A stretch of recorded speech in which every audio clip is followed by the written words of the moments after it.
Manfred von Karstein, the Lord of Sylvania, is a great starter character if it's your first time playing vampire counts, as he can do a little bit of everything and gives you a taste of all the undead have to offer. He's one of the strongest spellcasters in the Total War Warhammer series, rides a monstrous zombie dragon into battle, and provides buffs to the most common units you'll be using throughout your campaign. Treachery, plotting, backstabbing, and an unquenchable lust for power are the things that sum up Manfred, and it makes him a force to be reckoned with.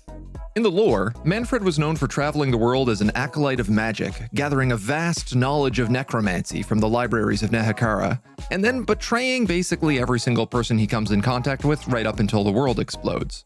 He turns on Vlad and the other von Karsteins in order to secure his claim on Sylvania. He betrays Archon while defending the Black Pyramid, sells out the goddess Lilith to the hosts of Chaos, abandons Archaon to join up with the forces of Order, and then ultimately betrays them and causes the world to be destroyed during the end of the end times. Backstabbing is in his blood. In Total War Warhammer, his faction ability is Legions of the Dead.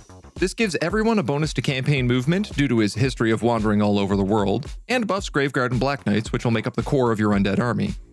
Manfred himself gets bonuses to Winds of Magic due to his lengthy study of the dark arts, a leadership bonus against Mankind, who will be your primary opposition throughout the campaign, and a buff to Bats and Dogs in order to ease his early game when Knights aren't as readily available.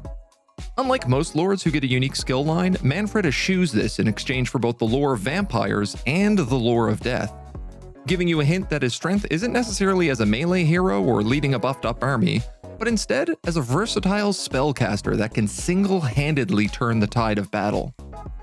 When building his skill tree, I recommend focusing on the Winds of Magic in order to provide that versatility, and then buffing up Graveguard and Black Knights in the red line in order to ensure your army scales into the late game. Route Marcher is always a strong first level choice, but otherwise you'll want to ignore the blue and yellow lines in order to focus on the others. For research, I recommend prioritizing the Graveguard upgrades in the Book of Archon, as well as the Bat and Dog upgrades in the Bestiary. You can basically ignore the Liber Necronomica completely, and then, frankly, everyone benefits from the Book of Blood. For Bloodlines, the Blood Dragons synergize best with Manfred. The Cav bonus pumps up your Black Knights with some extra punch, the XP will help give your Graveguard the edge over living infantry, and then Untainted Immunity will let you work your way across the Empire instead of cowering at the edges of your corruption. Focus on your strengths, and you will ensure that no one can oppose the Legions of the Dead.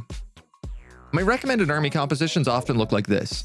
It leans on the synergies that Manfred possesses while trying to give the diversity to respond to different threats. A few chaff units on the front or sides will soak up arrow fire and cavalry charges, and then a strong front line of melee troops that can hold the line while your flanking units get into position. Early game, you can rely on the speed of Bats and Dogs to get on enemy ranged units, but then late game, you can either tank the damage through healing, or smash through with a few monstrous units to reach the tasty, squishy food in the back. Every campaign is different though, so don't hesitate to deviate in order to respond to the problems you're facing. On the campaign layer, your opening move should be all about securing Sylvania ASAP. Put the White King in your army, raise units in Drakenhof, beat up Dieter, then pop into Templehof to raise more units before marching safely back towards Eschen. You can take Eschen on turn 2, and then depending on how healthy your army is, turn 3, either march on Templehof, or you can set up an ambush using Eschen as bait. Secure Templehof to cut off his troop reinforcements, then replenish your army before marching on Waldenhof because it always has a tough garrison to fight. You can typically leave the north to Ashag and Draika, who are some of your only friends on the map, and instead, I recommend you carve a path to Talabheim. This should help keep you close to Vlad's conquests, providing Diplo bonuses to help confederate him later in the campaign. Plus, it sets you up to wipe out Reichland, who you need to focus on in order to avoid playing whack-a-mole with the Elector counts. Just remember, no campaign ever goes the same, so react accordingly. Keep an eye on public order while expanding, as vampire counts rely heavily on corruption in order to avoid rebellions. There's not a lot of buildings that can provide relief here, so make sure your expansion is slow and steady and don't bite off more than you can chew. If you're good at keeping your units alive, you can avoid building early military buildings and pick up higher tier troops through the Raise Dead mechanic. But note that units raised this way will always start at rank 0, so it's good to have at least one province where you can raise fresh armies at a higher rank during the late game. Iron Mines in particular provide a great buff to your core units, but you won't see any until you expand out a few provinces first.